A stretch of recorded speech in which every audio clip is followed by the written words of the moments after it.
hit కొట్టేశారు super six విషయంలో అని చెప్పేస్తున్నారు అంటే బాబు గారు 2 పథకాల విషయంలో చేతులు ఎత్తేసారా ఇక ఆ 2 పథకాలు మా వల్ల కాదని చెప్పేస్తున్నట్టేనా వాస్తవానికి 1500 రూపాయలు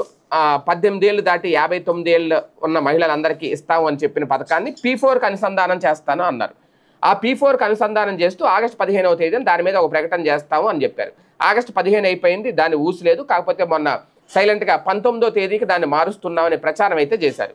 అయితే 19వ తేదీన రేపు దాని మీద ఏం మాట్లాడతారు P4 విషయంలో దాన్ని అనుసంధానం చేస్తారా ఆ పథకం అమలు చేస్తారా లేదా అనేది అంతకుముందు అచ్చెన్నాయుడు గారు చేసిన ప్రకటన ఆయన మాట్లాడిన మాట P4 కనుక P4లో 1500 P4 అని అనలేదు కానీ 1500 రూపాయలు ఆడబిడ్డ నిధి ఏదైతే ఉందో అది ఇవ్వాలి అంటే రాష్ట్రాన్ని అమ్మేసుకోవాలని చెప్పి స్వయంగా మంత్రి గారే మాట్లాడారు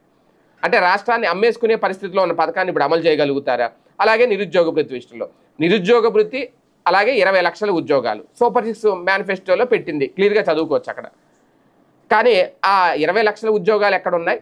అలాగే నిరుద్యోగ భృతి ఏది 4 వరకు అనేది కూడా అక్కడ లేదు అంటే ఆ 2 పథకాల విషయంలో బాబు గారి చేతులు ఎత్తేసినట్టేనా దాని మీద కూడా ఒక కీలక ప్రకటన చేస్తారా అనే క్లారిటీ అయితే ప్రజలకు ఇవ్వాల్సిన అవసరం ప్రభుత్వం మీద ఉంది